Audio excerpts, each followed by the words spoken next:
mysteries. Let someone say mysteries. Guys, what is mysteries? Mysteries are unknowable secrets, all right? Hidden truths about a chosen one. And if you are a chosen one, you got to be guided, be protected by these mysteries. These are God's ways of doing things, God's design plan, God's master plan, all right, to protect you as a chosen one, all right.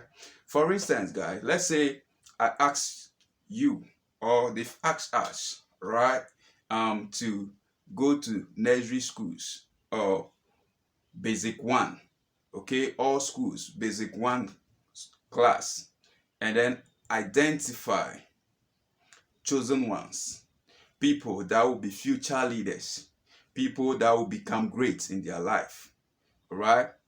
We should identify in the nursery class and in the basic one class, guys. A lot of us are going to miss it.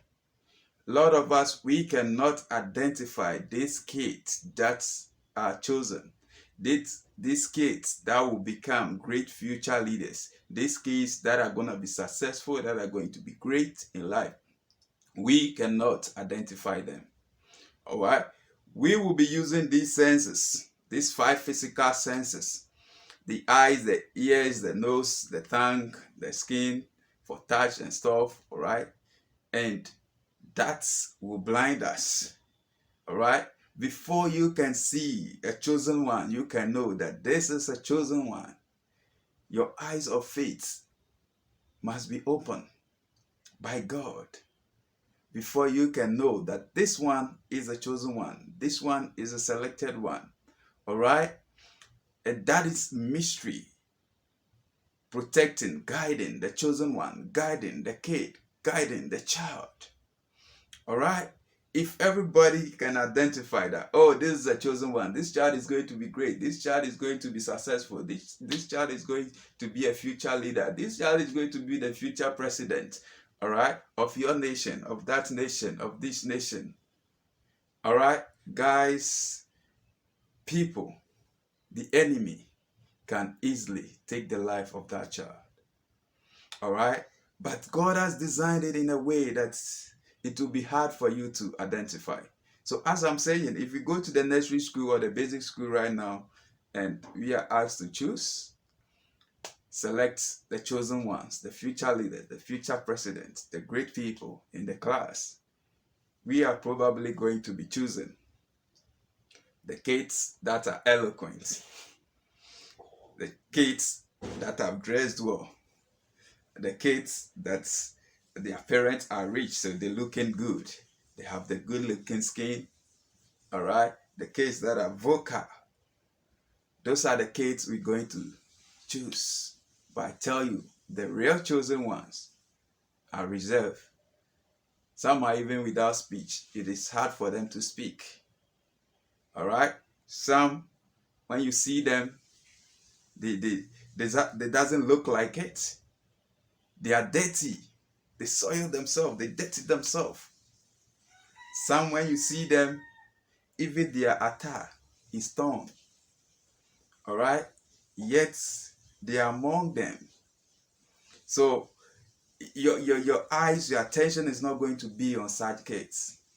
And it happened in class that teachers will sometimes not give attention to such kids because most of such kids are from parents that are not really wealthy, all right?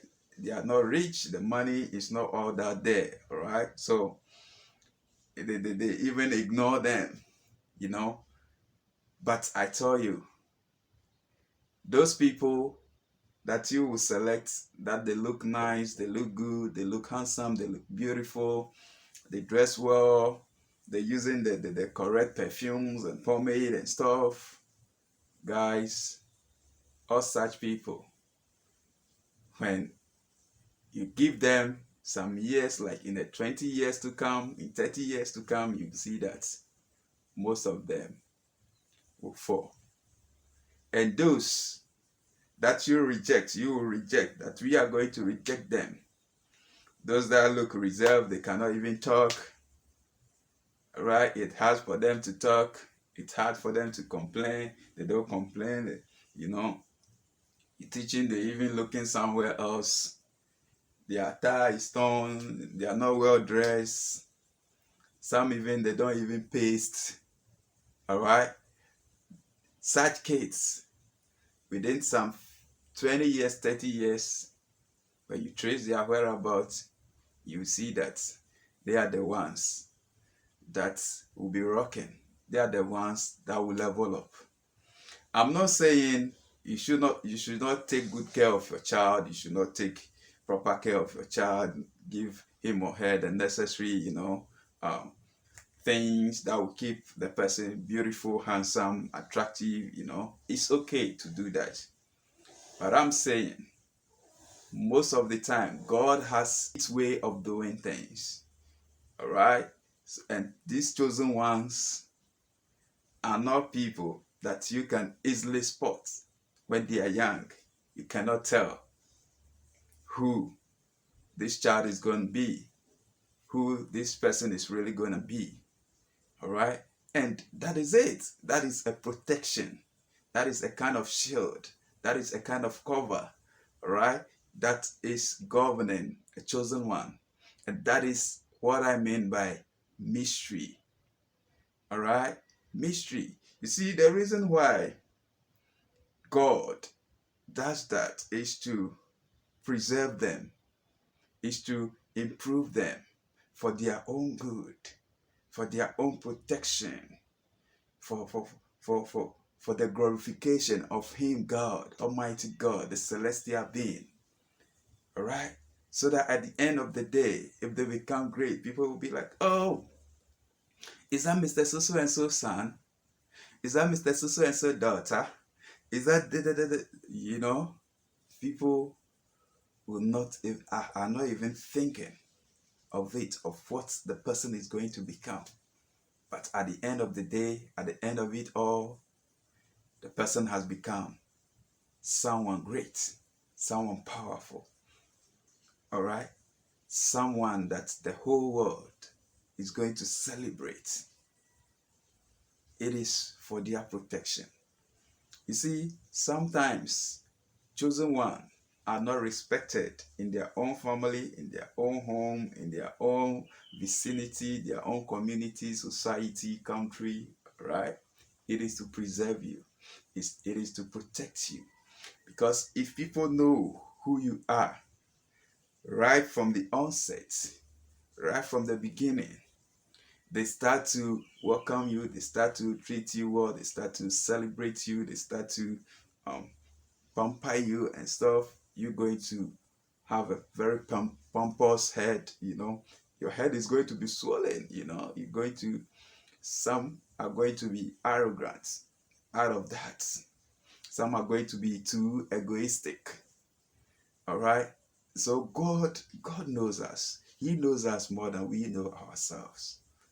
All right. So He has a way of protecting us, of guiding us. So no matter the challenge, no matter the circumstance, no matter what you're going through as a chosen one, you got to count it all joy, because it is for your own good. It is for your own advancement. It is for your own improvement. It is for the glory of the Most High. All right. One day you are going to look back and say, wow, this is where I've started from. Wow. Those days, how it was hard. Those days, even I don't put on any brand new dress. The dress that I use are those that have been used by people. Some are even oversized. But you got to put it on like that. You look at all such things, and now you can afford billions, millions, right, of dresses. No matter the price, if you say you want it, you can afford it. You can buy whatever you want.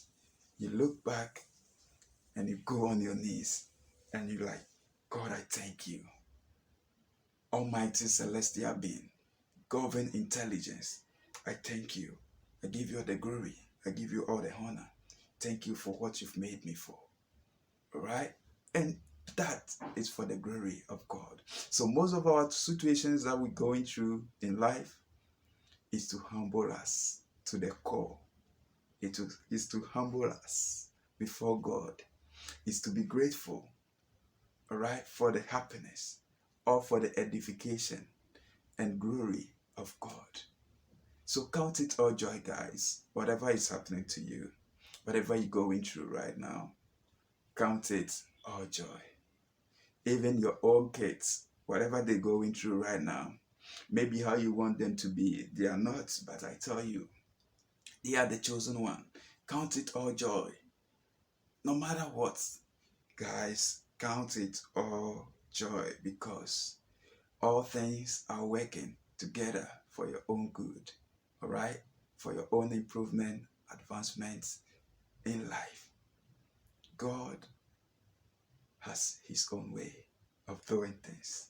And most of the time, human beings, our human nature will not understand unless our spirits align with God. Then we will be able to understand what God is doing.